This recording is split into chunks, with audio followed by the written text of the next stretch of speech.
একটা সন্তানের জন্য মা কি পরিমাণে পাগল পাড়া। দেখবেন সন্তান যদি হারায়া যায়, খবর পায় সন্তানটা হারায়া গেল, মাও তো পাগলের মতো দাঁড়িয়ে দাঁড়িয়ে ঘুরবে, বিভিন্ন মানুষের দরওয়াজায় যাবে, পাগলের মতো হয়ে যাবে।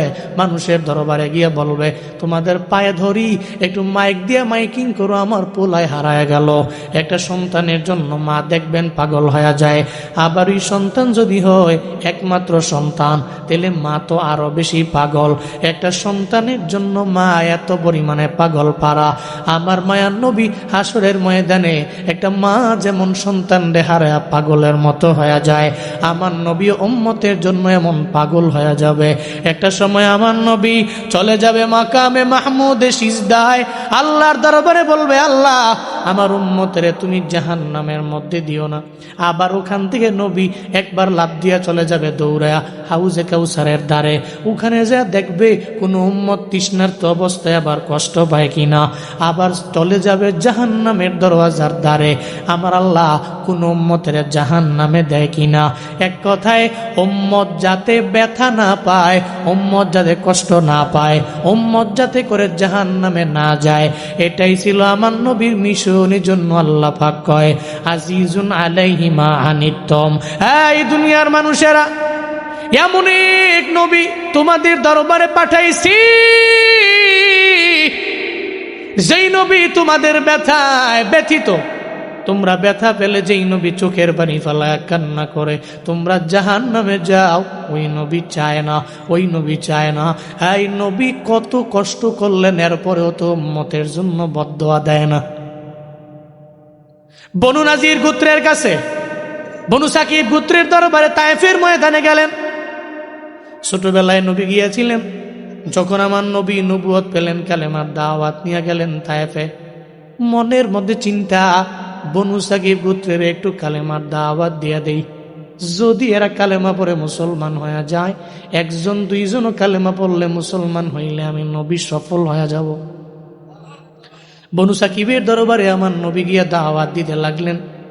একজনও কালেমা পড়ে না, উল্টা দুষ্ট লোকেরা কয়, এই মোহাম্মদ আমগো ধর্মের মধ্যে চুনকালি মাখার জন্য চলে আসছে, এখানে কালেমার দাওয়াত নিয়া মোহাম্মদের উপরে তোমরা আঘাত করা আরম্ভ করে দাও।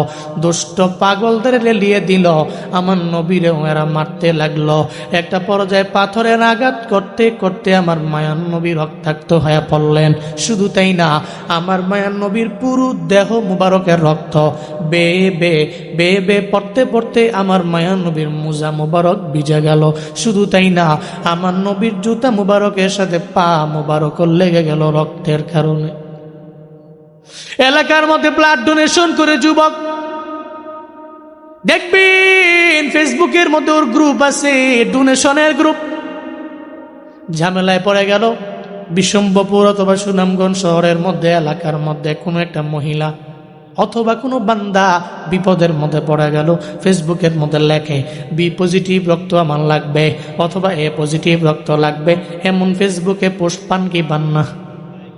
ডোনেশন গ্রুপের লোকেরা গ্রুপে পোস্ট দেয়, রক্ত দেওয়ার জন্য দলে দলে যুবকেরা দৌড়ায়। এক ব্যাগ, দুই ব্যাগ, তিন ব্যাগ দেওয়ার পরে ডাক্তার কয় তুমি দুর্বল, কয় হা, যাও এই টাকাটা তোমার হাতে দিলাম, তুমি বাড়িতে যাওয়ার আগে ডালিম কিনে নিয়ে যাও, একটু ডালিম খাইবা। দুর্বলতা কাটতে 2-3 দিন সময় লাগতে পারে, তুমি কন্টিনিউ কিছু ভালো ফল ফ্রুট খাও, তুমি ডিম খাও, তুমি দুধ খাও, তুমি ডালিম খাও, ফল খাও, অটোমেটিক্যালি তোমার দুর্বলতা কেটে যাবে। সুনামগঞ্জের মুসলমান, আমার মায়া নবীর এমনভাবে রক্তাক্ত বানাইছি, ওই নবী তো কিছু খায় না, দুর্বল হয়ে পড়লেন আমার পয়গাম্বর। আমার নবীর এমনভাবে মারছে, 1 ব্যাগ 2 ব্যাগ রক্ত পড়ছে এমন না, বরং আমার নবীর পুরো দেহ মুবারক রক্তাক্ত হইয়া মুজা মুবারকের সাথে নবীর পা মুবারক পর্যন্ত লেগে গেল, জুতাও লেগে গেল রক্তের কারণে। আমার নবী দুর্বল হইয়া আঙ্গুরের বাগানের মধ্যে গিয়া বসে রইলেন। আমায় বলেন না রে বাবা, আমার নবীর যে এত মারে আমার আল্লাহ দেখছে কি দেখেন নাই? আল্লাহ কয়, ও জিবরাইল, নবীর দরবারে চলো, আমার নবীর এরা মারছি, আমি আল্লাহ জীবনও কোনোদিন আমার নবীর এরা মারে আমি সহ্য করতে পারি না। আল্লাহ পাক বললেন, ও জিবরাইল, পাহাড়ের নিয়োজিত একজন ফেরেশতা লইয়া আমার নবীর সামনে যাও। আমার নবী বসে রইলেন আঙ্গুরের বাগানের মধ্যে। জিবরাইল আমার নবীর সামনে এসে দাঁড়াইলেন। আসসালাতু ওয়াসসালামু আলাইকা ইয়া রাসূলুল্লাহ। আরেকজন ফেরেশতা নিয়ে নবীর সামনে দাঁড়াইল। আমার নবীরে কয়, পয়গম্বর, আপনার এমন কি হালাত, আপনারে এমন কারা করেছে? ওই তায়েফের লোকেরা, বনু সাকিব গোত্রের লোকেরা আমারে এমন পরিমাণ মারল। এবারে জিবরাইল কয়, নবী আরেকজন ফেরেশতা আপনার সঙ্গে নিয়ে আইলাম। আমার নবী কয়, কে তুমি? কয়, আমি পাহাড়ের নিয়োজিত ফেরেশতা। ও নবী, আল্লাহ পাক রব্বুল আলামিন আমারে পাঠাইলেন এই পাহাড় সব দেখাশোনা করার দায়িত্ব আমার। যদি পারমিশন দেন আমি 2টা পাহাড় এদের উপরে পরিপূর্ণ চাপায়া দিব। অনুমতি দিতে দেরি, পাহাড়গুলো উঠাইয়া বনু সাকিব গোত্রের উপরে আমি ফালাইব, এরা সব মারা যাবে। আমার নবী কয়, ও ফেরেশতা, এদের কেন মারবা? এদের মাইরো না, এদের মারলে আমি এদের নেক্সট জেনারেশন যারা আসবে ওই প্রজন্মকে আমি কালেমার দাওয়াত কেমনে দিব? যদি এরা মারা যায় আমি নবীর দাওয়াত নিয়ে কেমনে যাব? এদের মাইরো না, এদের উপরে আঘাত কইরো না। আমার নবী কয়, আমি তো এদের মারার জন্য দুনিয়াতে আসি নাই, আমি এদের মারার জন্য না, এদের জন্য বদদুয়া করার জন্য দুনিয়াতে আমি আসি নাই। আমার আল্লাহ পাক কেন পাঠাইছে জানোনি? আমি তো আলামিনের জন্য করুণা, আমি আলামিনের জন্য দয়া, আমি আলামিনের জন্য রহমত। ওয়ামা আরসালনাকা ইল্লা রাহমাতান লিল আলামিন।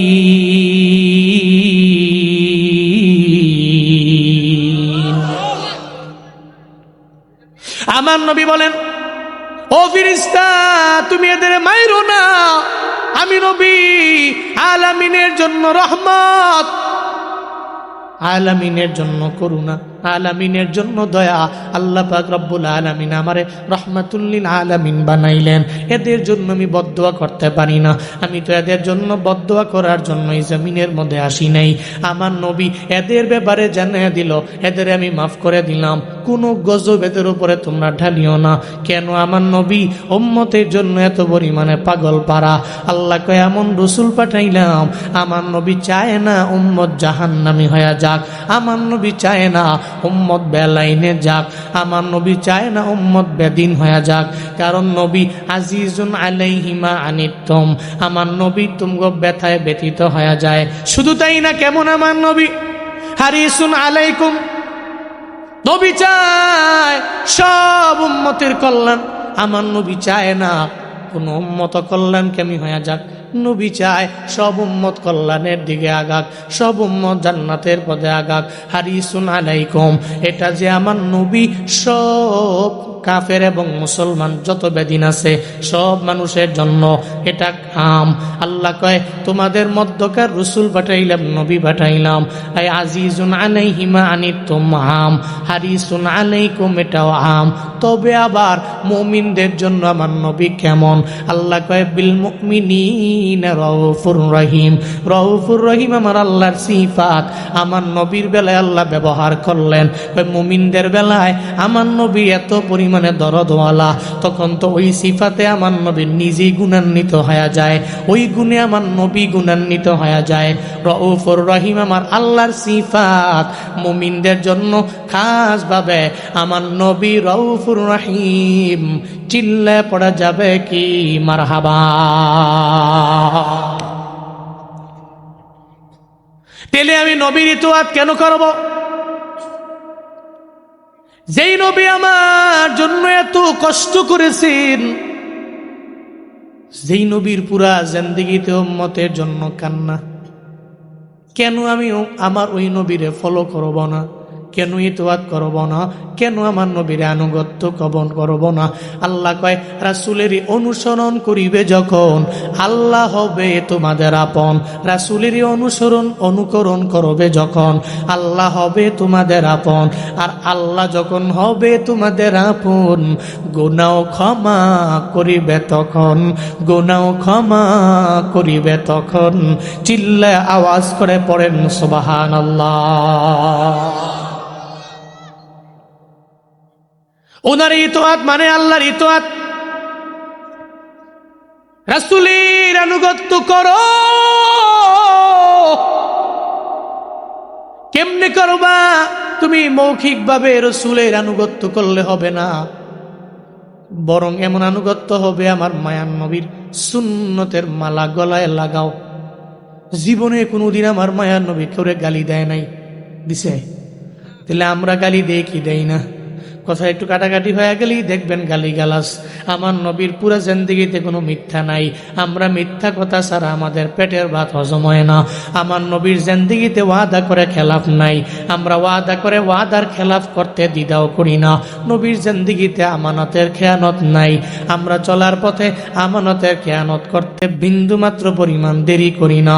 ও আল্লাহর বান্দারা, আমার নবীর ইতোয়াত মানে তুমি মৌখিকভাবে একটা ব্যানার লাগাইয়া 12 রবিউল আউয়াল আসলে ওই আমার নবীর জন্মদিনে দিন, আমি আমার নবীরে বড় পছন্দ করি, মানিও বেশি, হ্যাপি বার্থডে ইয়া রাসূলুল্লাহ, এটা বইলা কেক কাইটা মৌখিকভাবে সামনে একটা ব্যানার লইয়া সারা জমিনের মধ্যে মানুষের জানায়া দিলা আমি আমার নবীর আনুগত্য করি, ইতোয়াত করি, আমার নবীরে আমি ফলো করি, নবীরে ভালোবাসি।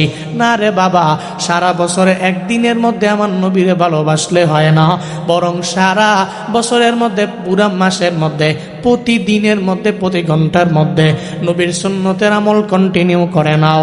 পুরা বছরের মধ্যে একদিন তুমি যদি ব্যানার টানে মানুষের দরবারে খবর লাগাও, এই মানুষেরা আমি আমার নবীরে ভালোবাসি, নবীর বড় আশেক, এটা জীবনেও কোনোদিন নবীর আশেক হওয়ার আলামত না। নবীর আশেকেরা ব্যানার টানে বলে না আমি সুন্নতের বড় ফেরিওয়ালা। এদের আচরণ, এদের আখলাক, এদের চেহারা, এদের বডি দেখে এরা বলা লাগবে না, এদের ডানে বামের লোকেরাই বলবেন ও সত্যিকারের আমার নবীর আশেক, ঠিক কিনা? ব্যানার টানে বলা লাগবে না, আপনার আমল আপনারে জানায়া দিবে। আর সবাই বলবে এই লোকটার মতো সুন্নতের বড় আমলওয়ালা, আমল করনেওয়ালা আশেক কেউ নাই, এই লোকটা আমার নবীর সুন্নতের আমল করে। আপনি এই চিন্তা নিয়ে আগাবেন না বাবা। শুনেন, আমার নবীরে ভালোবাসবেন কেমনে, আমার নবীর প্রেম নিয়ে আগাইবেন কেমনে, নমুনা হবে সাহাবায়ে কেরামেরা। যেই সাহাবায়ে কেরামেরা আমার নবীর প্রেম নিয়ে, আমার নবীর ভালোবাসা নিয়ে এত পরিমাণে দামি হয়ে গেল, নবীর প্রেম নিয়ে আর দামি। হযরতে বেলাল কালো সাহাবী, এরপরও এত পরিমাণে দামি কেন? ঈমান আনলো, আমার নবীর পেছনে গিয়া দাঁড়ায়া গেল, আমার নবীর কাছের হয়ে গেল। এই জন্য বেলালের দাম আল্লাহর দরবারে এত পরিমাণে বেশি, কিন্তু আবু জাহালের দাম আমার আল্লাহর দরবারে আছে। ওতুবার দাম আছে, সাহেবার দাম আছে, ওয়ালিদ ইবনে মুগিরার দাম আছে, কিন্তু দাম আছে বেলালের। কেন হযরতে বেলালের দাম? কালো মানুষ এরপরেও দামি, কালো মানুষ এরপরেও দামি। কারণ হলো হযরতে বেলাল আমার নবীর পাগল, আর নবীর পাগল যারা আমার আল্লাহর খাঁটি বান্দাই হয়ে যায় তারা। নবীর প্রেমে পাগল হইয়া যেই বান্দা জীবন দেয় আল্লাহর দরবারে বড় দামি, এত পরিমাণে দামি এরা। কারণ নবীরে ভালোবাসলো মানে আল্লাহরে পায়া গেল। আল্লাহ কয় নবী উম্মতেরে বলুন, ইন কুনতুম তুহিব্বুনাল্লাহ, যদি তোমরা আল্লাহর ভালোবাসা পেতে চাও, আল্লাহরে ভালোবাসতে চাও, কি করতে হবে? ফাত্তাবিউনি, তোমরা আমার ইত্তেবা করো, আমার অনুসরণ করো, আমার অনুকরণ করো। আমারে যদি ইত্তেবা করে নাও, আমারে যদি অনুসরণ করে নাও, আমারে যদি অনুকরণ করো, ইউহিব্বুকুমুল্লাহ, আমার আল্লাহ তোমাদের ভালোবাসবে। আরো জোরে সুবহানাল্লাহ কোন না? আল্লাহর ভালোবাসা পেতে চাও তাহলে আমার ইত্তেবা করো। নবীর ইত্তেবা করা মানে আল্লাহ তোমারে অটোমেটিক ভালোবাসবে। ও মিয়া, তেলে রাসূলের অনুসরণ করলে আল্লাহ হবে আমাদের আপন। কি হবেন? আর আল্লাহ যদি হয় আমার আপন, তাহলে আমার জিন্দেগির যত গুনাহ আছে সব আল্লাহ ক্ষমা করে দিবে।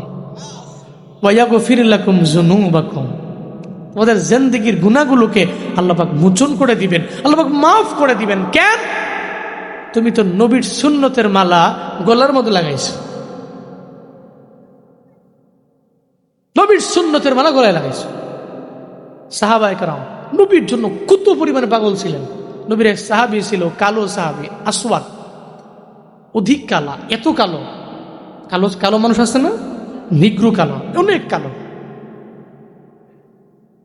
একদিন নবী বললেন, আসওয়াদ তুমি বিয়ে করবানি? কি বললেন? এনে যদি একটা জুয়ান পোলারে আমি বই কই যে জুয়ান পোলা তুমি বিয়ে করবানি, হুর বাড়িটা কোনো কাল কি জামগা। বিয়ের কথা বললে সবে হাসে। ছোট্ট বলা, এর মাত্র 4-5 বছর বয়স, তো বুঝে না কিছু। এর সামনে যে কেন বিয়ে করবানি, হাসে খালি। কিন্তু তুই বুঝছো, বুঝুক না বুঝুক, বিয়ে শুনছে না, ও হাসে খালি। এতটুকু ওর ব্রেনে আছে যে বিয়া এটা খারাপ জিনিস না, ভালোই জিনিস, মজার জিনিস। দিল্লি কা লাড্ডু, বহুত লোকে লাড্ডু খায় বড় বিপদের মধ্যে আছে। করলাম কি, বিয়ে না করলেই তো। আল্লাহ আমাদের প্রত্যেকের দাম্পত্য জীবন সুখময় করেন, আরো জোরে পড়ে না আমিন। আসওয়াদের বলেন, নবী তুমি বিয়ে করবা? নবী আমি বড় কালো মানুষ, মদিনার ভিতরে এমন কেউ নাই কোন মাইয়া আমার কাছে বিয়া বসবে, কেউ নাই যে বাবা তার মেয়েরে আমার কাছে বিয়া দিবে। আমি কালো 1 নাম্বার, 2 নম্বরে আমি গরিব। নবী কয়, আসওয়াদ তুমি কালো, আবার 1 নম্বরে কালো, তুমি গরিব, তবে চিন্তা নাই। আমি নবী বললাম, বলো না তুমি বিয়ে করবা কিনা? আসওয়াদ বলে, নবী এমন কেউ নাই দুনিয়ার মধ্যে বিয়ে করতে চায় না, এর মানে বোঝা গেল বিয়ে করবারই চায়। আমার নবী কয়, চিন্তা নাই, তোমার বিয়ের ঘটক আমি অন্য কেউ রে বানাবো না, আমি নবী নিজেই তোমার বিয়ের ঘটক হয়ে গেলাম। আমি নবী তোমার ঘটক। আসওয়াদ রে, চিন্তা নাই, টেনশন নাই। মদিনার মধ্যে সবচেয়ে ধনী পরিবার যেটা, ওই ধনীর মেয়ে তোমার দরবারে আমি বিবাহ করাবো। আমি নবী ঘটক হয়ে যাব, ওই ধনীর মেয়েকে আমি তোমার সঙ্গে বিবাহ করাইব। এটা আমার নবী বললেন। আমি নবী নিজেই তোমার জন্য ঘটক হয়ে যাব। আমার নবী বললেন, আসওয়াদ কয়, পয়গম্বর এটা কেমনে সম্ভব? আমার তো কোনো পুঁজি নাই, আমার তো কিছু নাই, আমার নাই টাকা পয়সা, নাই ধন দৌলত, আবার আমার পরিবার ছাড়া আমি এমন কালো মানুষ, কেউ আমার দরবারে কারো মেয়েদের বিয়ে দিবে না। আবার আপনি বলতেছেন এমন একটা ধনী পরিবারের সঙ্গে আমার বিয়া, কেমনে সম্ভব? আমার নবী কয়, চিন্তা করো না, তুমি টেনশন করার প্রয়োজন নাই, আমি নবী হয়ে যাব তোমার ঘটক, আমি নবী ঘটক হব। সঙ্গে সঙ্গে নবী একটা চিঠির মধ্যে লেখলো, এই ধনী তোমার দরবারে আমার সাহাবী আসওয়াদরে আমি পাঠাইলাম, সাবধান তুমি আরে ফিরে দিও না। ইতিতে লেখা দিলেন, ইতি রাহমাতুল লিল আলামিন। চিঠির মধ্যে লেখলেন, ধনী রে ফিরে দিও না, আমি নবী পাঠাইছি, আমি ফিরে দিও না, চিঠিটা পাইলে ফিরে দিও না। আমার আসওয়াদ কালো মানুষ, ফিরে দিও না এটা বইলা। ইতি লেখা, নবীর নাম লেখা, চিঠিটা হাতের মধ্যে দিয়া বলে, আসওয়াদ তুমি এটা নিয়ে যাও, তোমার কোনো পুঁজি নাই, এই চিঠি তোমার দরবারে বড় পুঁজি। আমার নবী একটা জায়গায় লেখছে, ওইটার দাম অত বেড়ে গেছে। শুধু তাই না, আমার নবী যেই রাস্তা দিয়ে হাইটা যায়, ওই রাস্তার দামও বাইরা যায়। কারো ঘরের মধ্যে গেল, ওই ঘরের দামও বাইরা গেল। এই আমার নবী এত পরিমাণে দামি, আমার নবী দামি। অন্যান্য নবীর উম্মতেরা ইবাদতের জন্য একটা নির্দিষ্ট জায়গার মধ্যে যাওয়া লাগে। আখিরি জামানার উম্মত মানে আমরা, আমরা তো ইবাদতের জন্য নির্দিষ্ট কোনো জায়গাও যাওয়া লাগে না। আমি আসি বড় এক হাওরের মধ্যে, কাজের জন্য চলে গেলাম, ওখানে মসজিদ নাই, আজান হয়ে গেল জোহরের আজান, অসুবিধা নাই, আমার কাঁধের মধ্যে আছে গামছা, গামছাটা বিছাইয়া দাও, আর এই গামছা বিছাইয়া নামাজের মুসল্লায় তুমি দাঁড়ায়া যাও, তুমি জোহরের নামাজ পড়ো। আল্লাহর কসম করে বলে যাই, ওই দেরি হয়ে যাবে, আমার আল্লাহ নবীর উসিলায় তোমার নামাজ কবুল করে নিতে দেরি করবে না।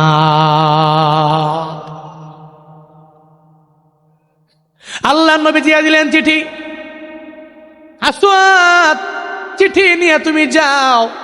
চিঠি নিয়ে যখন আসওয়াদ চলে গেলেন ওই ধনির বাড়ির মধ্যে, ধনির দরওয়াজার সামনে গিয়া দাঁড়াইলেন। দরওয়াজার সামনে ধনী বাড়ির মধ্যে দারোয়ান আছে না নাই? দারোয়ানের সামনে যায় কয়, দারোয়ান আমার শ্বশুরে খবর দেও। দারোয়ান কয়, কয় কি? এমন কুসকুইসা কালা মানুষ, আবার এই বাড়ি জামা হয়েছে কবে, তো কই তারি না আমি। আরে কি কও না কো, তুমি কবে জামা হইছ? খবর দাও, শ্বশুর মশাইরে খবর দাও। হবু শ্বশুর কি শ্বশুর? হবু শ্বশুর কয় না, বহু ফুলাইন আছে, এটা আমার হবু বউ। কি বউ? এই হবু বউ কইয়া 1 মাস 1.5 মাস 2 মাস 5 মাস 6 মাস কথা কইয়া উড়ে লাইছে। একদিন শুনে জিগাইলাম, কি রেটা কি জায়েজ আছে? জায়েজ না, অবশ্যই জায়েজ, আমার হবু বউ না। এ ফতুয়া বানাই লাইছে, এটা হলো ফতুয়ায় মন গোড়া, ফতুয়ায় মন গোড়া। কেমন হবু বউ কথা কইলে অসুবিধা কি? আসওয়াদ রাদিয়াল্লাহু আনহু উনি কয়, এই শ্বশুর মশাইরে খবর দাও। দারোয়ান তো মনে মনে কয়, জীবনে কোনোদিন আরে দেখলাম না, হে আবার এই বাড়ির জামাইটা কেমন হইলো, আমি বাড়ির দারোয়ান, আমি জানি না। এত চিন্তা করে লাভ নাই, খবর দাও আমার শ্বশুর রে। দৌড়ে চলে গেলেন, বাড়ির মালিক রে দৌড়া নিয়ে আসলো। বাড়ির মালিক বলে, কে তুমি? আমার পরিচয়, আমি নবীর সাহাবী। বড় পরিচয়, আমি নবীর একজন সাথী। এর চাইতে বড় পরিচয় পৃথিবীর মধ্যে আর সেকেন্ড নাম্বার কেউ নাই। সুনামগঞ্জের মুসলমান, আমার নবীর সাথী, নবীর সঙ্গে চলে, নবীর সফর সঙ্গে, নবীর সাথী। এই কথার চাইতে দামি এই পৃথিবীতে সেকেন্ড কোনো কথা নাই। চিল্লা কও ঠিক কিনা? এর চাইতে দামি কোনো কথা নাই তো। আমি নবীর সাহাবী, আমি নবীর সাথী, নবীর সাথী আমি। কি জন্য আইছো? আপনার বাড়ির মেয়ের সঙ্গে আমার বিবাহ হবে। কেমনে সম্ভব? তুমি এত কালো মানুষ, জীবনও কোনোদিন কুফু মিলবে না, সম্ভব না। কে পাঠাইছে? কয় রহমাতুল লিল আলামিন আমারে পাঠাইছে। চিঠিটা হাতের মধ্যে দিয়ে দিলেন, ধরেন এই চিঠিটা আমার নবী আপনাকে দেওয়ার জন্য বলছে। চিঠিটা ধনী ব্যক্তি কইলা দেখে, চিঠির মধ্যে লেখা, ধনী রে ফিরে দিস না, আমার আসওয়াদ গরিব মানুষ, কালো মানুষ, ফিরে দিস না। তোর ঘরের যে মাইয়াটা সের দরবারে বিয়া দিয়া দিস। ইতিতে রহমাতুল লিল আলামিন। এবার ওই ধনী দিকা কয়, একবার চিন্তা করে নবীর ব্যাপারে, আর একবার চিন্তা করে মেয়ের ব্যাপারে। আমার মেয়েকে যদি বলি একটা কালো সাহাবী বিয়া করার জন্য তোমার দরবারে আইলো, তুমি মাইনা নিবা কিনা? আমার মেয়ে যদি মানা করে দেয়, আমার মেয়ে যদি নিষেধ করে দেয়, তাহলে তো কি উপায় হবে আমার? আমার মেয়ে বলবে, আমার বাবায় এত জ্ঞানী হইয়া, এত জ্ঞানবান হইয়া, এত ধন দৌলতের ধনীর ঘরের মধ্যে আমি বড় হইলাম, আমার বাবার মাথা মুথা ঠিক নাই, একটা কালো জামাই চাইয়া আমার বিয়ে দেওয়ার জন্য পাগল হয়ে গেল। মেয়ের চিন্তা করে একটা পর্যায়ে কয়েক মিনিট চিন্তা করে বলে, না রে ছেলে রে, আমি তোমার এই প্রস্তাব মানতে পারলাম না। আসওয়াদের দরবারে চিঠিটা হাতের মধ্যে দিয়া দিলেন। সঙ্গে সঙ্গে আসওয়াদ চিঠিটা হাতের মধ্যে লইয়া চোখের পানি ফেলায় কানতে কানতে রওয়ানা। জানে রে, আমি কালো মানুষ, দুনিয়ার কেউ আমারে পছন্দ করে না, আমি গরিব মানুষ, কেউ আমারে ভালোবাসবে না, আমার সঙ্গে কারো মেয়ের বিয়েও দিবে না। এই চিন্তা করে যখন আমার নবীর দরবারে যাবে রওনা করলো। এদিকে বাবা আর আসওয়াদের সঙ্গী সমস্ত কথাবার্তার যে আলাপ, এদের যে চিত্র, সব মেয়েটার দাঁড়ায়া দাঁড়ায়া বাড়ির আঙ্গিনা থেকে দাঁড়ায়া দেখলো। বাবা দরবারে গেল মেয়ের। মেয়ে বলে, বাবা রে, কে আইছে? নবীর সাহাবী। আল্লাহু আকবার। কি জন্য আইছে? আমি তাকায়া দেখছি ওই সাহাবী যখন আপনার দরবারে আইলো, মুখের মধ্যে হাসি ছিল। বিদায় নেওয়ার সময় কেন যেন ওনার মুখটা মলিন হয়ে গেল। কি বলছে বাবা? কি এমন আচরণ করলেন মুখটা মলিন হয়ে? আবার উনি রিটার্ন ব্যাক করে চলে গেল। মেয়ে, তোমার দরবারে আমি কি বলবো? তারে নাকি নবী পাঠাইছেন, চিঠিও দিয়া দিছে আমার নবী, তোমার সঙ্গে যাতে করে তার বিবাহ বন্ধনে আমি আবদ্ধ করাই। আমি চিন্তা করেছি আমি পারি না, কারণ তুমি আমার সম্ভ্রান্ত ঘরের মেয়ে। আমি তোমাকে এমন একটা গরিব পোলার কাছে আমার বিয়ে দিয়ে দিব, আবার তার টাকা নাই, এত কালো মানুষ, ওর সঙ্গে তো আমি বিয়া দিতে পারি না। আমি তারে মানা করলাম, আমি তারে নিষেধ করলাম, আমি তারে রিটার্ন ব্যাক করে আবার নবীর দরবারে পাঠিয়ে দিলাম। সঙ্গে সঙ্গে মেয়ে বাবারে ধমকায়, বাবারে কেন তুমি ছেলেটারে তুমি রিটার্ন ব্যাক করে দিলা? ও বাবা, তুমি কি জানো না এই দুনিয়া ক্ষণিকের দুনিয়া, এই দুনিয়াতে আমি থাকতে পারবো না, তুমি পারবা না, এই পৃথিবীর মধ্যে কেউ থাকতে পারবে না গো আমার বাবা। সবাই তো বিদায় নিয়ে চলে যাওয়া লাগবে, কেউ থাকতে পারে না দুনিয়ায়, সবাই তো বিদায় নিয়ে চইলা যায়। বাবা রে, তুমি কোন বুঝে মানা কইরা দিল? আমার নবী যদি শুনে গো, আমার নবী তোমার প্রতি রাগান্বিত হয়ে গেলে আল্লাহ আমাদের প্রতি রাগান্বিত হয়ে যাবে, রাগ করবে, মন খারাপ করবে। আমার নবী জীবনেও কোনোদিন আমি এটা বরদাস্ত করতে পারি না। আমার স্বামী যদিও হয় একজন কালো মানুষ, ওই স্বামী যদি হয় আমার নবীর সাহাবী, আমার নবীর সাহাবী যদি হয়, তাহলে আমার কপাল বড় ধন্য হয়ে যাবে। বাবা রে, কেন তুমি আরে বিদায় করে দিল? দুনিয়া তো ক্ষণিকের দুনিয়া, আজকে মইরা গেলে কালকে আমার 2 দিন হয়ে যাবে। আমার দুনিয়া লাগবে না, আমার আখিরাতের বড্ড প্রয়োজন, আমার আখিরাত বড় লাগবে। এখনই তুমি দৌড়ে যাও এই কালো সাহাবীরে, এখনই দৌড়ে তুমি নিয়ে আসো, আর তারে বলো তুমি তার প্রস্তাব পরিপূর্ণভাবে গ্রহণ করে নিয়েছ। নবীর কথা তুমি ফালাও নাই, আমার নবীর কথাও তুমি পরিপূর্ণ মেনে নিয়েছ। এই কথা যখন মেয়ে বলে, সঙ্গে সঙ্গে এবার বাবায় রওয়ানা, দৌড়ে গিয়ে আসওয়াদের ডাইকা কয়, আসওয়াদ, ও নবীর সাহাবী, আমি তোমারে ফিরাইয়া দিলাম, আমি ভুল করলাম, আমার মেয়ের দরবারে আমি গেলাম, আমার মেয়েরে যে বললাম, আমার মেয়ে রাগান্বিত হয়ে গেল, ক্রোধান্বিত হয়ে গেল আমার ওপরে, আমারে ধমক দিল, আসো না, আমি প্রস্তাব পরিপূর্ণ মেনে নিলাম। এখন বলো, বিয়ে করলে তো মহারানা লাগে, তুমি কি দিতে পারো বা বলো না? লাগে না মহারানা? আসওয়াদ কয়, আমার পুঁজি নাই, কিচ্ছু নাই, আমার কোনো পুঁজি নাই, কি আছে আমার হাতের মধ্যে? দেখেন না এই চিঠি, আমার দুনিয়ার জমিনে আমার পুঁজি, এই চিঠি ছাড়া এই জগতের মধ্যে এই জমিনে আমার পুঁজি নাই। এই চিঠিতে নবীর লেখা, এই জমিনের মধ্যে এটাই আমার পুঁজি, আর কিছু নেই, আমি কিছু দিতে পারবো না। বাবা দৌড়ে চলে গেলেন মেয়ের দরবারে, যা বলে, মেয়েরে, তার বলে কোনো পুঁজি নাই, পুঁজি শুধু চিঠিটা, এখন কি করতে পারি আমায় বলো না। এই মেয়েটা কি পরিমাণ ঈমানওয়ালী নারী। এবার ওই মেয়েটাও কয়, ও বাবা, আমার নবী পাঠাইছেন, চিঠি দিয়া পাঠাইছেন, আল্লাহ তো আপনারে সম্পদ কম দেয় নাই, আল্লাহ পাক আপনারে মালের মালিক বানাইলেন, সম্পদের মালিক আমার আল্লাহ বানাইলেন। আপনি কেন চিন্তা করেন, কেন টেনশন করেন আমার বাবা? চিন্তা নাই, আপনার ধন দৌলত থেকে কিছু কি আসওয়াদের দিয়ে দেওয়া যায় না? আসওয়াদের হাতের মধ্যে দিয়ে দেন, আসওয়াদ এগুলা নিয়ে বাজারের মধ্যে যাবে, আমার জন্য বিয়ে শাদীর যত সরঞ্জাম সব কিনে নিয়ে বাড়ির মধ্যে ফিরবে। চিল্লায়া পড়া যাবে কি সুবহানাল্লাহ? আমার আসওয়াদ তো ধনী না, উনি গরিব। বাবা রে, আপনি ধনী, যেহেতু আপনি ধনী, আপনার কাছ থেকে কিছু দিয়া দিলেই তো হয়ে যায়, ওনারে দিয়ে দেন। সঙ্গে সঙ্গে মেয়ের কথা মাইনা আসওয়াদের দরবারে যা ওনাকে দিয়া দিলেন কিছু দিরহাম। যা ওনারে আসওয়াদ, তুমি বাজারের মধ্যে যাও, বিয়ে শাদির জন্য কেনাকাটা যা করা লাগবে সব কইরা কইরা নিয়ে আসো। যখন এই কথা বলল, সঙ্গে সঙ্গে তো আসওয়াদ রওয়ানা। বিয়ে শাদি করার জন্য কত কিছুই তো লাগে, লাগে কি লাগে না? লাগেনি?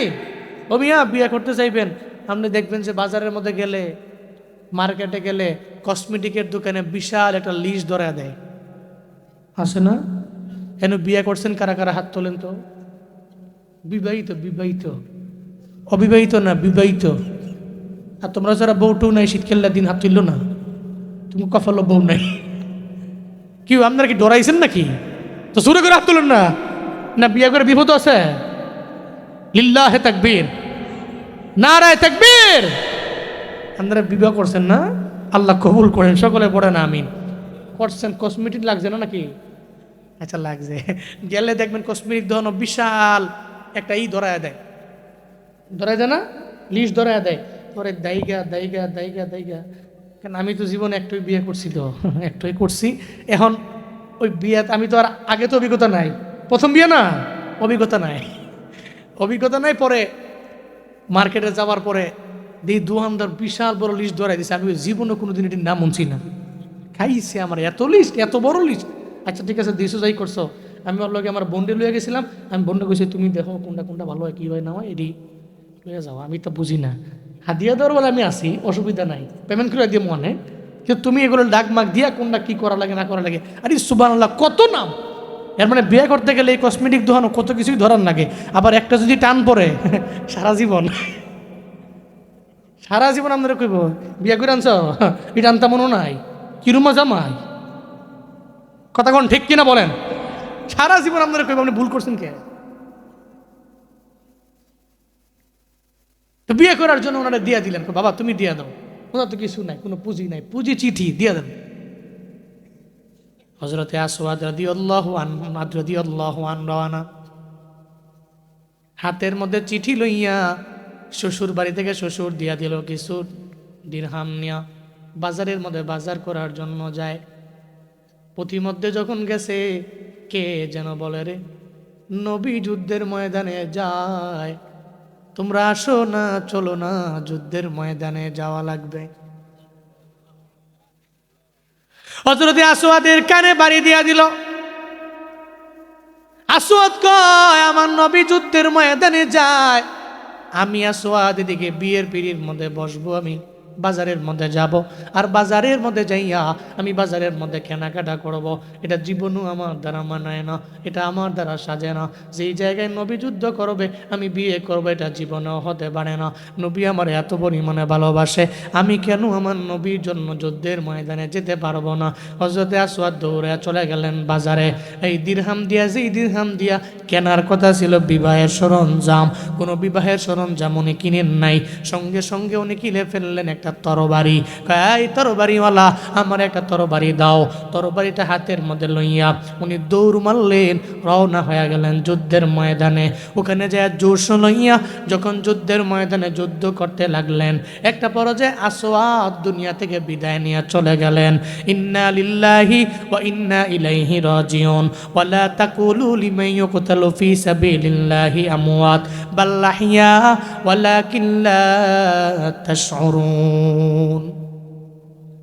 শাহাদাতের পেয়ালা পান করলেন। আসওয়াদ দুনিয়ায় নাই, বিদায় নিলেন যুদ্ধের ময়দানে। যুদ্ধ করে সব সাহাবায়ে কেরামেরা যখন আমার নবীর সামনে বসা, আমার নবী কয় কেন জানি আমার মনে হয় রে, আমার আসওয়াদের বিয়ের জন্য পাঠাইলাম, কেন জানি মনে হয় আমার আসওয়াদ বিয়ে যায় নাই। আজকে যুদ্ধের ময়দানে আমি আসওয়াদের মতো একজনের দেখছি, আসওয়াদ আসেনি, দেখ না আসওয়াদ আছে কিনা। সাহাবায়ে কেরাম গেলেন, সব সুহাদাদের লাশ খুঁজতে খুঁজতে একটা পর্যায়ে পায় না, আসওয়াদের লাশ পায় না। দূরে চলে গেলেন আমার নবীর দরবারে। আমার নবীরে যায় কয়, নবী আমরা তো পাই না, আসওয়াদের লাশ আমরা খুঁজে পাই না। আমার নবী কয়, কেন জানি আমার মনে হয় এই আসওয়াদের লাশ এখানেই আছে, এখানেই আছে, তোমরা ভালো করে সার্চ করে নাও, তোমরা ভালো করে খুঁজে নাও, এরপরে পেয়ে যাবা। সাহাবায়ে কেরাম গেলেন আসওয়াদের লাশ খোঁজার জন্য। যখন উল্টে পাল্টে লাশ দেখতে লাগলেন, তাকায় দেখে রে একটা লাশের পুরা চেহারার মধ্যে রক্ত দিয়া ভরা, লাল হয়ে আছে, লাল হয়ে আছে, কেন যেন উনি মুস্কি একটা হাসি দিয়া আছে। আল্লাহু আকবার। রক্তগুলা সাহাবী রক্তগুলা মুইসা দেখে রে আসওয়াদ জান্নাতি একটা হাসি দিয়া আছে। আসওয়াদরে ধইরা লইয়া আমার নবীর সামনে নিয়ে হাজির করে দিল। আমার নবী আসওয়াদের লাশটা দেখা আমার নবী চোখ দিয়া গড়ে গড়ে পানি পড়ে। আর আসওয়াদরে কয়, আসওয়াদ আমি তোমারে বললাম তুমি বিবাহ করার জন্য গেলা, কিন্তু বিবাহ করতে যাইয়া তুমি তো বিবাহ করতে পারলা না। আমি নবীর প্রেম অন্তরের মধ্যে লইয়া তুমি যুদ্ধের ময়দানে চলে গেলা। আমি নবীর জন্য মায়া লইয়া যুদ্ধের ময়দানে যুদ্ধ করলা। আসওয়াদরে এমন কেন করলা? আমি নবীর জন্য তোমার বুঝি এত পরিমাণ মায়া, আমি নবীর জন্য এত পরিমাণ তোমার মায়া। আসওয়াদরে অসুবিধা নাই, দুনিয়াতে যদিও করো নাই, বিয়া করতে পারো নাই, তোমার জন্য তো জান্নাতি বিয়া রেডি। আরো জোরে আল্লাহু আকবার। অসুবিধা নাই আসওয়াদরে, চিন্তা নাই, টেনশন নাই। আমি নবী আল্লাহর কাছে তোমার জন্য দোয়া করি, আল্লাহ পাক যাতে তোমারে হাসরের ময়দানে বিয়া দেয়, যার সঙ্গে আমি বিয়া ঠিক করছি তার সঙ্গী হবে। একটু পরে একটা মহিলা দৌড়াইয়া চলে আসলে আমার নবীর দরবারে। মহিলা এসে কয়, নবী আমি একজন নারী, মদিনার ধনী পরিবারের মাইয়া, আমি আপনার দরবারে আসলাম। একটা চিঠি হাতের মধ্যে নিয়ে আসলেন, চিঠিটা দিয়ে দিলেন আমার নবীর হাত মুবারকের মধ্যে।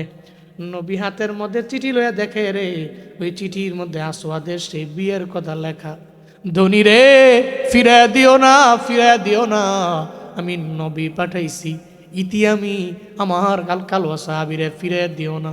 এটা নবীর কথা লেখা। চিঠিটা নিয়ে আমার নবী কান্দে আর বলে, নারী রে তোমার জন্যই তো আমি আসওয়াদ রে স্বামী হিসাবে পাঠাইছিলাম, কিন্তু আমার আসওয়াদ আমার প্রেম নিয়া, হুব্বে রাসূল নিয়া, ভালোবাসা নিয়া সে যে যুদ্ধের ময়দানে গিয়া শহীদ হয়ে গেল। এবার তুমি কেন চিঠি নিয়ে আইলা? তুমি তো আমার কান্নার অব্বারে দিলা। এই চিঠি আমি দেখলে আমার সাহাবী আসওয়াদের কথা আমার মনে পড়ে যায়, আমি সহ্য করতে পারি না, আমি বরদাস্ত করতে পারি না আমার এই চিঠি দেখলে। এবার ওই মহিলা নারী জানায়া দেয়, ও পয়গম্বর এই চিঠি নিয়ে আমি আপনার দরবারে কেন আইলাম জানেননি? আমি আপনার দরবারে আসছি, কেন আসছি জানেননি? আপনার দরবারে ওয়াদা দেওয়ার জন্য, আপনার দরবারে প্রতিশ্রুতি দেওয়ার জন্য আমি আপনার দরবারে হাজির হয়ে গেলাম। ও পয়গম্বর আমার, আমি এই দুনিয়াতে আর বিয়ার পিড়িতে বসবো না। আল্লাহু আকবার, জোরে করে বলেন আল্লাহু আকবার। আমি বিয়ের পিড়িতে বসবো না। হাসরের ময়দানে জান্নাতের মধ্যে আমার আল্লাহ পাক রব্বুল আলামিন যদি আমার জান্নাতের মধ্যে দেয়, আমার আসওয়াদের সঙ্গে জান্নাতের মধ্যে আমি থাকবো। আমি আর আমার আসওয়াদ জান্নাতের মধ্যে একসাথে থাকবো। আল্লাহর কাছে দোয়া করে দেন জান্নাতের মধ্যে আল্লাহ পাক রব্বুল আলামিন আমার আর আসওয়াদের সঙ্গে যাতে বিয়ে করে দে, আমি আমার আসওয়াদের লইয়া জান্নাতের মধ্যে থাকবার চাই। চিল্লায় আওয়াজ করে পড়বেন কি সুবহানাল্লাহ। নবীর প্রেমে পাগল হইয়া আসওয়াদ নিজের জীবন বিলীন করলেন। আল্লাহর দরবারে এত পরিমাণে দামি হয়ে গেলেন রে বাবা। শুধু আসওয়াদ না, এই হানজালার কাহিনী এমন কোনো বান্দা নাই জানে না যেই হানজালা আমার নবীর জন্য নিজের জীবনটারে উৎসর্গ করে নিল, যেই হানজালা আমার নবীর জন্য নিজের জীবনটারে ত্যাগ করে নিল। হযরতে হানজালার নবী বললেন, তুমি তো নতুন বিয়ে করলা, এখন যুদ্ধের ময়দানে যাওয়া লাগবে না, উহুদের ময়দানে যাওয়া লাগবে না। হানজালা রে আমি তোমারে রুখসত দিয়া দিলাম, আজকে বাসর ঘর তুমি তুমি ওই ঘরটাকে উদযাপন করো, আর তুমি ওখানে যাও, উহুদের ময়দানে যাওয়া লাগবে না। হানজালারে পাঠাইয়া দিল। হানজালা তো বাড়ির মধ্যে যাইয়া বাসর ঘরের মধ্যে যখন আনন্দ করলেন, এরপরে উনি যখন চলে গেলেন ফরজ গোসলের জন্য, ফরজ গোসলের জন্য যখন গেলেন, তখনই শুনতে পেলেন মদিনার অলিতে গলিতে কে যেন বলে, রে কুতিলা মোহাম্মদ, কুতিলা মোহাম্মদ, নবী নাই, আমার নবীরে মেরে ফেলা হয়েছে, আমার নবীরে কতল করা হয়েছে, আমার নবীরে দুনিয়া থেকে বিদায় করে দেওয়া হয়েছে। হযরতে হানজালা গোসল বাদ দিয়া দৌড়ে যায়, বিবির দরবারে যায়, কয় বিবি আমার, আমি গোসল করতে পারি না, কার জন্য আমি গোসল করব? আমার নবী নাই, নবী থাকলে না আমার গোসল করলে ফায়দা হতো। আমার যেই নবী আমার ভালোবাসা নিয়ে আমারে বলল, ও হানজালা, যুদ্ধের ময়দানে তোমার যাওয়া লাগবে না, তুমি তোমার বাসর ঘরের মধ্যে যাও, আমার নবী এটা বইলা যুদ্ধের ময়দানে গিয়া শহীদ হয়ে গেছে, বিবিরে তরবারি দাও, আমি আর গোসল করতে পারি না। এবার বিবি কয়, হানজালা, ও আমার নবস্বামী, আপনার তরবারি আমি কেমনে দিব? আপনি তরবারি নিয়ে যুদ্ধের ময়দানে যাবেন যুদ্ধ করার জন্য, আপনার তো গোসলটা ফরজ হয়ে আছে, ফরজ গোসল করেন, এরপরে তরবারি আপনার হাতের মধ্যে দিয়া দিব। হানজালা কয়, বিবি রে, আমার নবীর প্রতি কি তোমার বিন্দু মাত্র পরিমাণ মায়া নাই? আমার নবীর প্রতি কি তোমার মোহাব্বত নাই? ও বিবি, দেরি করিও না, তরবারিটা আমার হাতে দাও, এই তরবারি নিয়ে আমি যুদ্ধের ময়দানে যাব, আমার তরবারিটা আমার হাতের মধ্যে দিয়া দাও। তরবারি নিয়ে যখন রওনা, হযরতে হানজালা তরবারি নিয়ে উহুদের ময়দানে গেলেন, জোশ লইয়া যখন জিহাদের ময়দানে জিহাদ করে, নবীরে তোরা মারলি, জীবনেও আমি হানজালা আমি তোদের সাথ দিতে পারি না। যখন জোশ লইয়া তরবারি নিয়ে যুদ্ধ করতে লাগলেন, একটা পর্যায়ে হানজালা বহুত কাফেররে দুনিয়া থেকে বিদায় করে দিয়া জাহান্নামে পাঠাইয়া উনি নিজেও শাহাদাতের পেয়ালা পান করলেন। উহুদের যুদ্ধ শেষ হয়ে গেল। আমার নবী কয়, এই সাহাবায়ে কেরামেরা, সব সুহাদাদের লাশ সব তোমরা একসাথে করে নাও। আমার নবী বললেন, সুহাদায়ে কেরামদের লাশ একসাথে করা হলো। এমন একটা পর্যায়ে দৌড়াইয়া হানজালার বিবি আমার নবীর দরবারে যায়। আমার নবীরে যায়, কয়, নবী, সবার লাশ দাফন করবেন, অসুবিধা নাই, তবে আমার স্বামীর লাশ দাফন করার আগে ওর ফরজ গোসল বাকি আছে, ফরজ গোসলটা দিয়া এরপরে কবরের মধ্যে দাফন করবেন। নবী গো, আমার হানজালারে ফরজ গোসল না দিয়া কবরের মধ্যে দিবেন না, আপনি দাফন করবেন না। এটা বলার পরই আমার নবী সঙ্গে সঙ্গে কয়, হানজালা না বাসর ঘরে ছিল? কয়, নবী না না, আপনার ডাক শুই না যখন শুনছে আপনি দুনিয়ায় নাই, সঙ্গে সঙ্গে তরবারি নিয়ে বের হয়ে গেল। আমার হানজালা আপনার প্রেমে আপনার মহাব্বতে নিজের জীবনটা বিলীন করে দিয়া গেল। ফরজ গোসলটাকে পরিপূর্ণ দুনিয়ার মধ্যে করাইয়া এরপরে দাফনের কাজ আপনি সম্পাদন করবেন। আমার নবী কয়, ও সাহাবায়ে কেরাম, আমার হানজালার লাশটারে খুঁজে আমার দরবারে নিয়ে আসো। সবাই ঘুরে রে, হানজালার লাশ তো কেউ পায় না, সবাই ঘুরে ঘুরে, কিন্তু হানজালা রাদিয়াল্লাহু আনহু ওনার লাশ খুঁজে পায় না। একটা পর্যায়ে যখন কেউ খুঁজে পায় না, এমন পর্যায়ে আল্লাহ কয়, ও জিবরাইল, আমার নবী হানজালার লাশ খুঁজে রে, আমার নবীর দরবারে যাও, আমার নবীরে গিয়া জানাও যেই হানজালারে নবীর রুখসত দিয়ে দিল, এরপরেও হুব্বে রাসূল দিলের মধ্যে লইয়া জীবনটারে উৎসর্গ করে ফেলল, কুরবানি করে ফেলল, নিজের জীবনটা সে বিলীন করে দিয়া দিল। অসুবিধা নাই, আমার হানজালার জন্য আমার নবীর টেনশন করার দরকার নাই। আমার নবীর দরবারে যাইয়া হানজালার ব্যাপারে জানাও, যেই হানজালা আমার নবীর এত বড় আশিক, দুনিয়ার সাধারণ পানি দিয়া আমি হানজালারে দুনিয়ার মধ্যে গোসল দিতে রাজি না, আমি এজন্য দুনিয়াতে গোসল দেই নাই, দুনিয়ার কোনো পানি দিয়া আমি হানজালারে দুনিয়াতে গোসল দেই নাই। আমি হানজালার লাশ ফেরেশতাদের মধ্যে, উনি শহীদ হইতে দেরি, সঙ্গে সঙ্গে আমি নিয়ে গেলাম আসমানের মধ্যে। হানজালার গোসল দুনিয়ার পানি দিয়া নয়, হাউজে কাউসারের পানি দিয়া আমি আল্লাহ ফেরেশতাদের মাধ্যমে পরিপূর্ণ সেরে দিয়েছি। চিল্লা আওয়াজ করে পড়বেন কি সুবহানাল্লাহ, আরো জোরে আল্লাহু আকবার। দিয়া বে কুলরে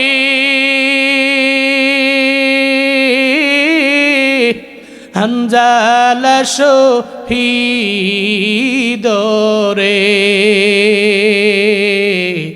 কলিজাসি রিসে সেই জঙ্গে ও হুদে কলিজাসি রিসে সেই জঙ্গে ও হুদে নবীর এক সাহাবী ছিলেন হানজালা নামেতে যিনি শহীদ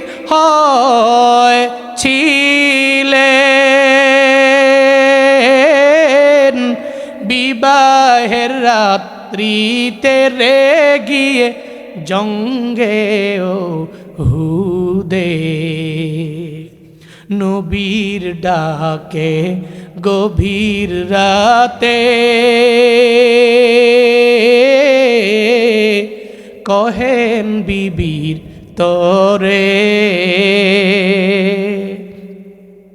বিয়ের রাত রে চলছি রনে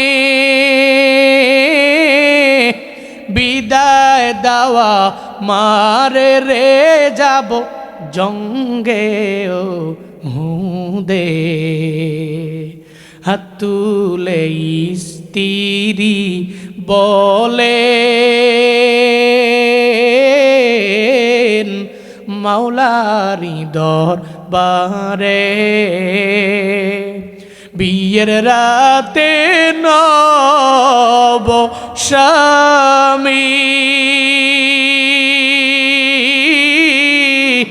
সপিলাম তো মারে রে সেই জঙ্গে ও হুদে যুদ্ধে গেলেন শহীদ হইলে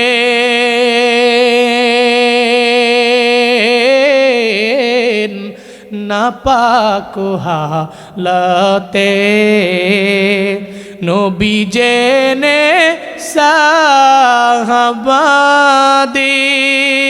সাহাবাদের গোসল দিতে বলে রে সেই জঙ্গে ও হুদে অমনি গাইবি আওয়াজ নবীজি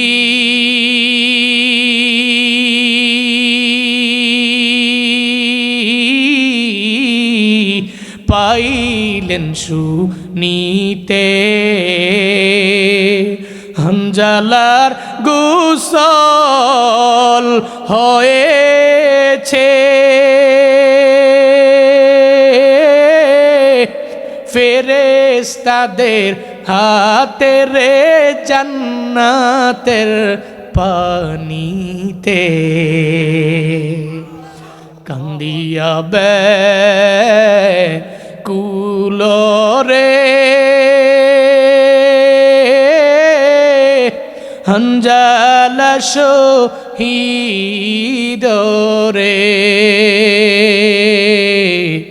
কলিজাসি রিসে সেই জঙ্গে ও হুদে কলিজাসি রিসে সেই জঙ্গে ও হুদে কলিজাসি রিসে সেই জঙ্গে ও হুদে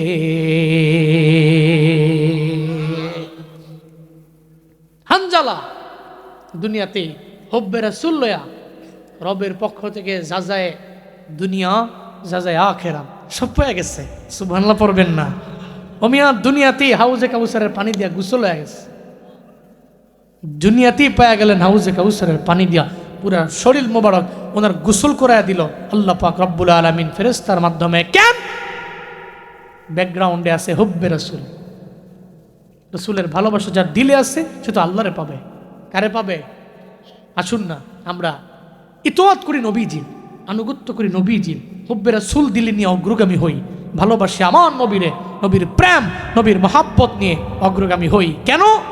নবী আমার ব্যথায় ব্যথিত হইতেন। নবী আমার জন্য রউফুর রহিম যেহেতু, নবী আমার জন্য এত কিছু করলেন যেহেতু, আমি নবীর জন্য কি করব? হব্বে রাসূল নিয়ে চলবো, সুন্নতের আমল নিয়ে চলবো, সুন্নতের মালা গলার মধ্যে লাগাবো। আল্লাহ আমাদের সবাইকে নবীজির ভালোবাসা অন্তরের মধ্যে নিয়ে চলার তৌফিক দান করেন। সকলে পড়ে না আমিন, আরো জোরে পড়ে না আমিন, আর একটু আওয়াজ করে আল্লাহ। সভাপতি এমন একজন ব্যক্তির নাম, মাইক নিয়ে যে 1 মিনিট কথা বলবে যোগ্যতা ওনার নাই। সালাম দিছে 14টা করছে ভুল সালামেই।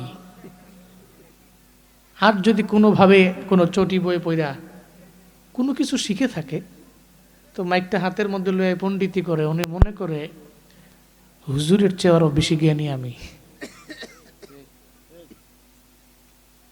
বুঝেন না? এর মানে আউযুবিল্লাহ বিসমিল্লাহ কইছে 40টা ভুল করছে। উনি তো মনে করতেছে খুব সঠিক বলতেছে। সামনে মাদ্রাসার কিছু তুলাবে ইলমের দিন থাকে না, হিফজখানায় পড়ে, তো এরা মুস্কি মুস্কি হাসে।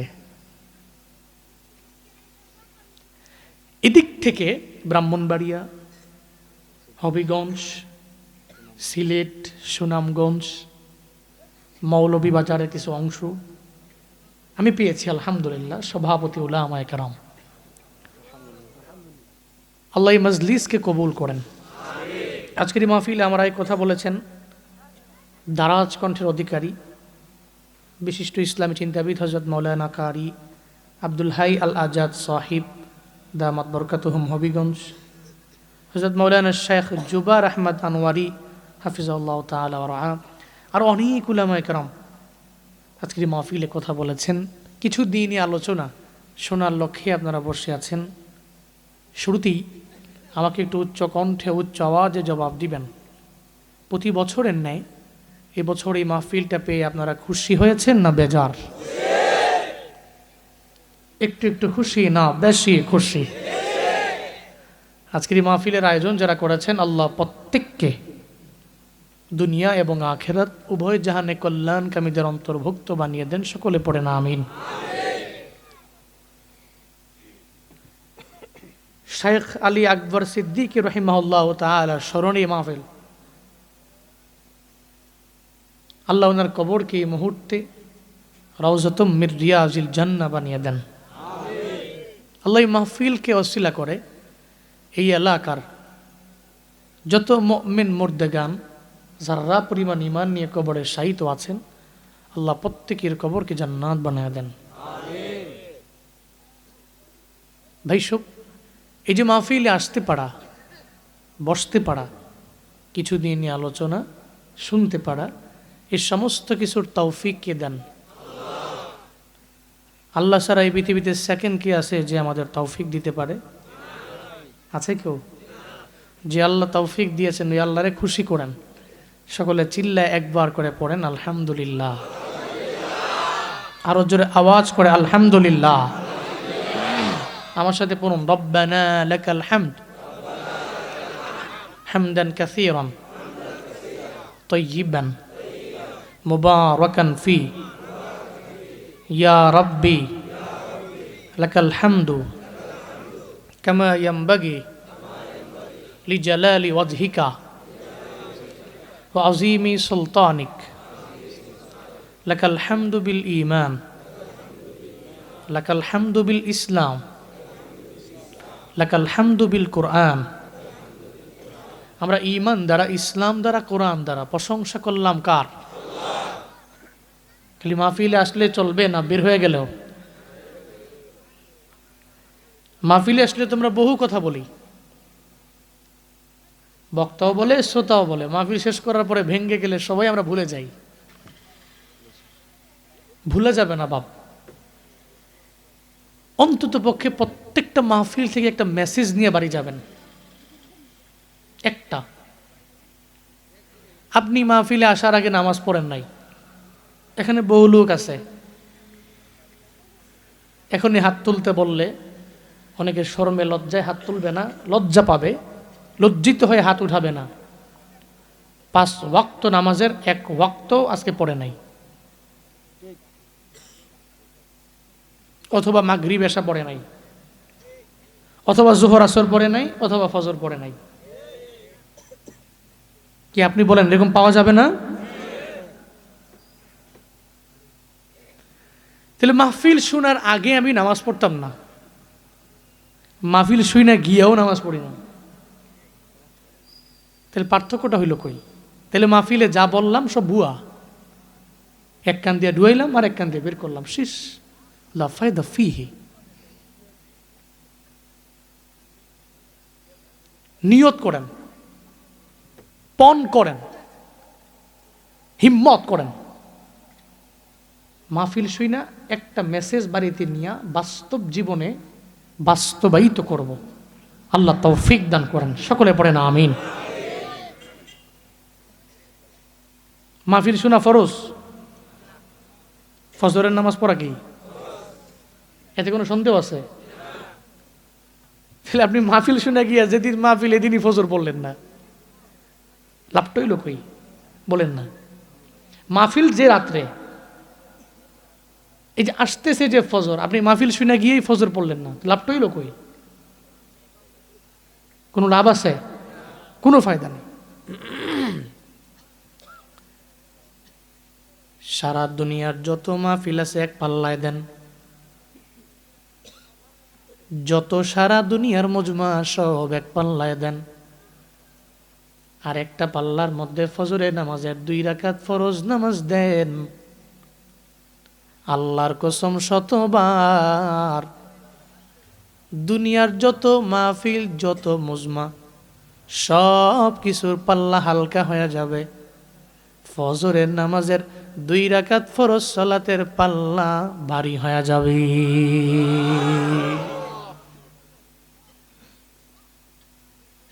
তাহলে মাহফিলও শুনবো, ফজরও পড়বো ইনশাআল্লাহ।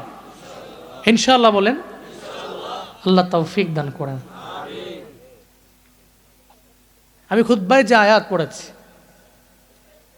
আমি পোস্টার আজকে প্রথম দেখছি, প্রথম, এর আগে আমার সুযোগ হয় নাই দেখার, হয়তো পাঠাইছিল মেবি, কিন্তু ব্যস্ততার কারণে পোস্টার দেখা হয় না। বহুত পোস্টারের বিরাবিরি, তো কয়টা দেখবো।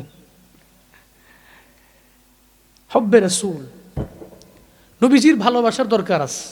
আমরা নবীজিকে ভালোবাসবো কেন? ওনাকে ইতোয়াত করব, আনুগত্য করব, কেন? কেন করব?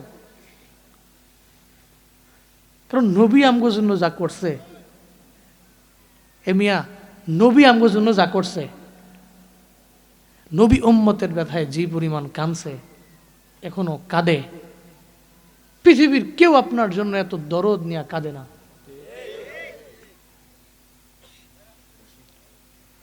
লাকাদ জাআকুম রাসূলুম মিন আনফুসিকুম আজিজুন আলাইহি মা আনিতুম হারিসুন আলাইকুম বিল মুমিনিনা রাউফুর রহিম।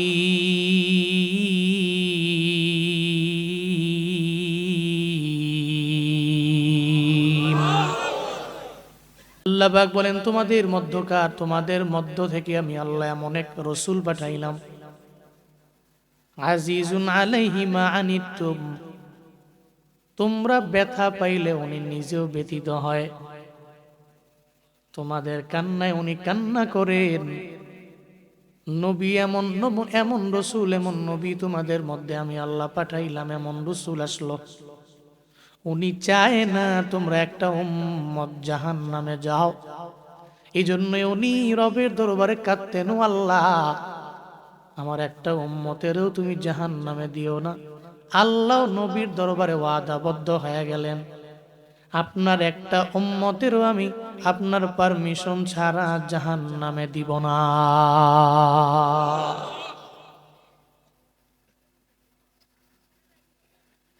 অন্যান্য নবীর উম্মতের জন্য দোয়া করলেন,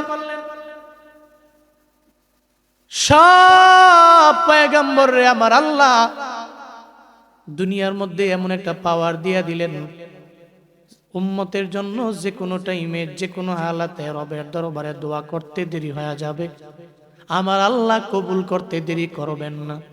সব নবীরা দুনিয়ার মধ্যেই দোয়াটা ব্যবহার করে ফেললো, ইউজ করে ফেললো। আমার নবী করেন নাই, উম্মতের জন্য আমার নবী রিজার্ভ করে রাখলেন। নবী কেন করেন নাই? হাসরের ময়দানে উম্মতের জন্য আমার নবী ওই দোয়া ব্যবহার করবে।